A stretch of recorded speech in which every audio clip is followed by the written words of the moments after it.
Keir Starmer's decision to appoint Lord Mandelson as the UK's next ambassador to the United States has stirred up considerable controversy, and for good reason. This highly significant, yet controversial, move marks the first time in decades that a political figure has been chosen for the prestigious role, showing just how seriously Starmer views the UK's relationship with the US under Donald Trump's leadership. According to a government source, this appointment reflects the UK's commitment to strengthening its economic and security ties with the United States, especially on crucial issues like trade. The source praises Mandelson for his unrivaled political experience, positioning him as the ideal candidate to represent the UK's interests in Washington. On paper, Mandelson's extensive experience in politics, particularly in the area of trade, makes him a solid choice for the role. Starmer's move is seen as an attempt to solidify Labour's position on the global stage and present the UK as a partner to the Trump administration in the crucial years ahead. But this is where the situation begins to unravel. The political firestorm has erupted after resurfacing remarks from Mandelson's past about Donald Trump. Back in 2019, Mandelson called Trump little short of a white nationalist and racist, launching a blistering attack on the US president.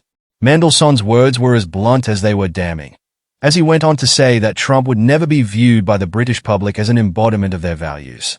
He lamented the situation, stating, "I wake up today and discover that not only am I seeing my country, which I love, being forced out of its own European neighborhood, but is crossing the Atlantic to make common cause with an American president who is little short of a white nationalist and racist."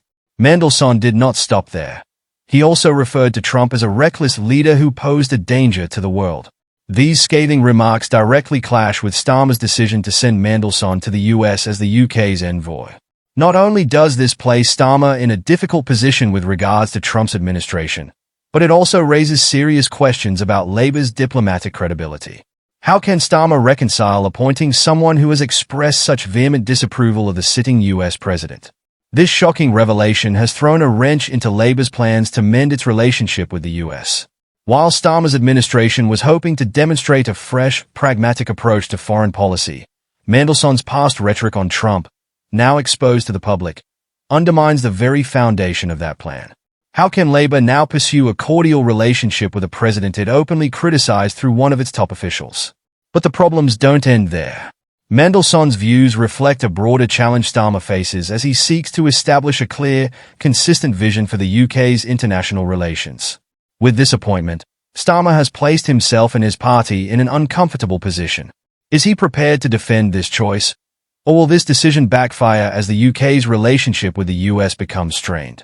As the situation continues to unfold, Starmer will need to confront the reality that his party's relationship with Trump, and by extension, the future of the UK's global alliances, may now be in jeopardy.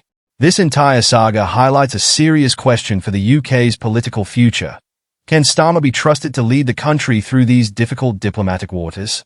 Or has he made yet another major misstep, one that will haunt his tenure as Prime Minister? Do you think this appointment was a mistake? Is Keir Starmer's handling of the UK's relationship with the US a sign of poor judgment? Or does it reflect a bold new approach to diplomacy? Like the video if you believe Starmer's decision will backfire. And don't forget to leave a comment with your thoughts on this game-changing political development. Will this appointment come back to haunt Starmer? Or will he manage to smooth things over with the US?